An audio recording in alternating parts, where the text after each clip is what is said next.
Harlan David Sander kecil dilahirkan pada tanggal 9 September tahun 1890 di Indiana.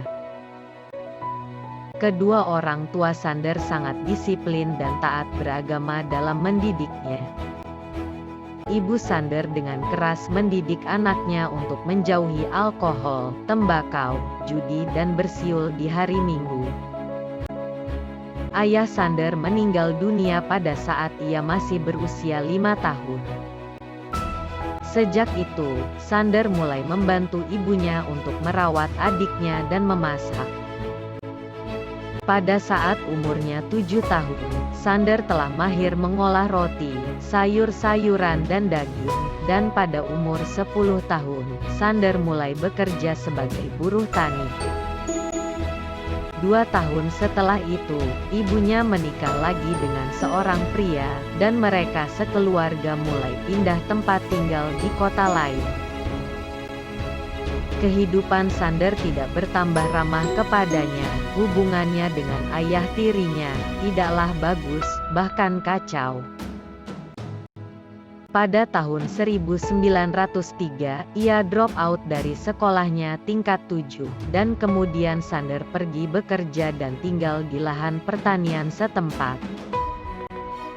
Saat umurnya 13 tahun, dia pergi meninggalkan rumah, kemudian dia mengambil pekerjaan mengecat keretaku dari Indianapolis. Setahun kemudian, dia pindah ke selatan Indiana untuk bekerja sebagai buruh tani.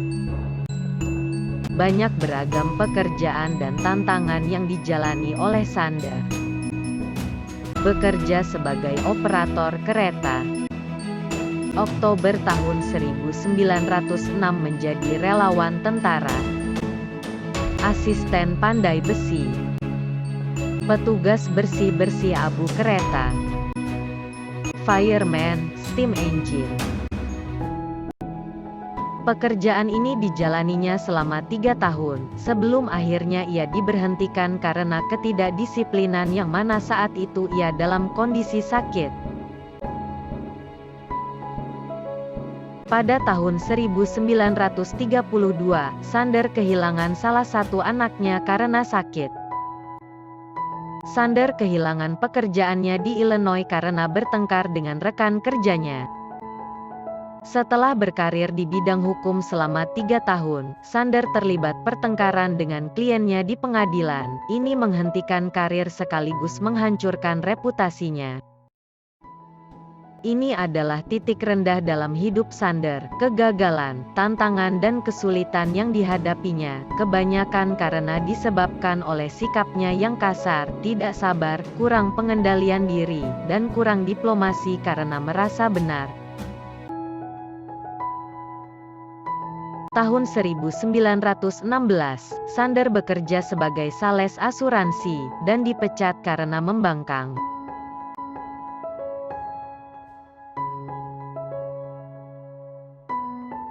Di tahun 1920, Sander mendirikan perusahaan kapal feri. Perusahaan ini menjadi kesuksesan yang cepat diraihnya, dan kemudian ia menjual sahamnya untuk mendapatkan dana segar dalam jumlah besar.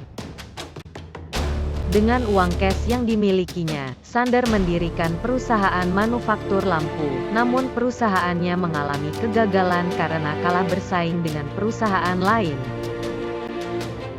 Kemudian Sander pindah ke Kentucky untuk bekerja sebagai sales perusahaan ban Michelin, namun tidak lama karena perusahaan tersebut menutup pabriknya di sana.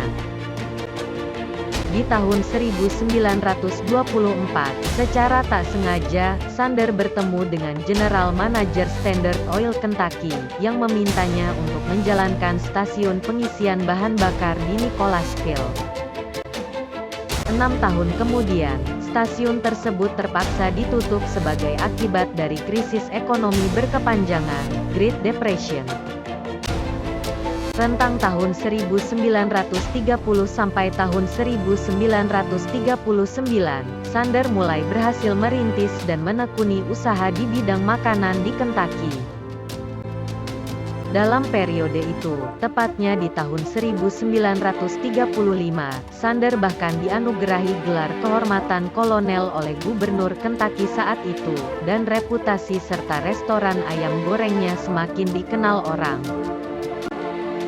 Setelah jatuh bangun mendirikan Motel Plus Restoran di tahun 1939, Sander mulai menyempurnakan resep rahasia ayam gorengnya di tahun 1940, dan setelah itu karena ada Perang Dunia Kedua, Motel Plus restorannya terpaksa ditutup, dan ia harus bekerja pada orang lain, tetap di bidang rumah makan. Secercah harapan dan kesuksesan ada di depan mata Sander, namun ternyata lagi-lagi kejatuhan dan kegagalan kembali dialaminya. Apa yang terjadi ke depannya? Apakah ia terpuruk, menyerah atau bangkit kembali? Tahun 1947, rumah tangga Sander kandas dan berakhir, istrinya pergi meninggalkannya karena lelah melihat kegagalan demi kegagalan Sander. 2 tahun kemudian, Sander menikahi Claudia, seorang wanita yang pada akhirnya setia menemani Sander hingga akhir hayat. Dan Sander kembali melangkah untuk mencoba meraih impiannya. Pada tahun 1952, saat ia berumur 62 tahun, Sander mewaralabakan resep ayam gorengnya untuk pertama kali, dan ayam gorengnya sangat diminati masyarakat. Dan diberi nama Kentucky Fried Chicken, brand KFC semakin terkenal.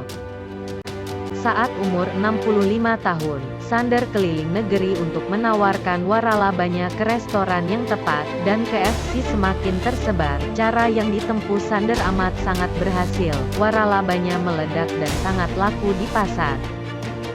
KFC telah menjadi salah satu jaringan restoran cepat saji yang tersebar di internasional. Perkembangannya mencapai 600 lokasi.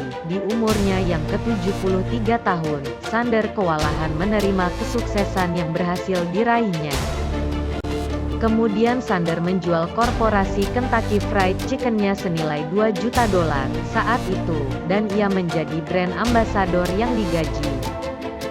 Di hari tuanya, Sander dan istri masih aktif berbisnis dan juga masih memberi perhatian terhadap pelaksanaan standar serta menyapa pelanggan KFC. Pada umur ke-90 tahun, di tahun 1980, sang kolonel menghembuskan nafas terakhirnya. Saat itu telah tersebar 6.000 lokasi restoran KFC di 48 negara.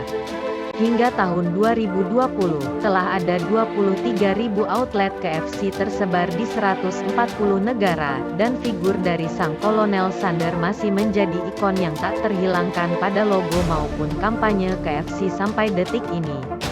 Kesuksesan tidak diraih tanpa perjuangan dan kerja keras. Bila kamu merasa menerima terlalu banyak tantangan dan rintangan, ingatlah kisah hidup dari Kolonel Sander yang tak pernah menyerah demi mengejar impiannya. Terima kasih sudah menonton. Semoga terinspirasi dan termotivasi.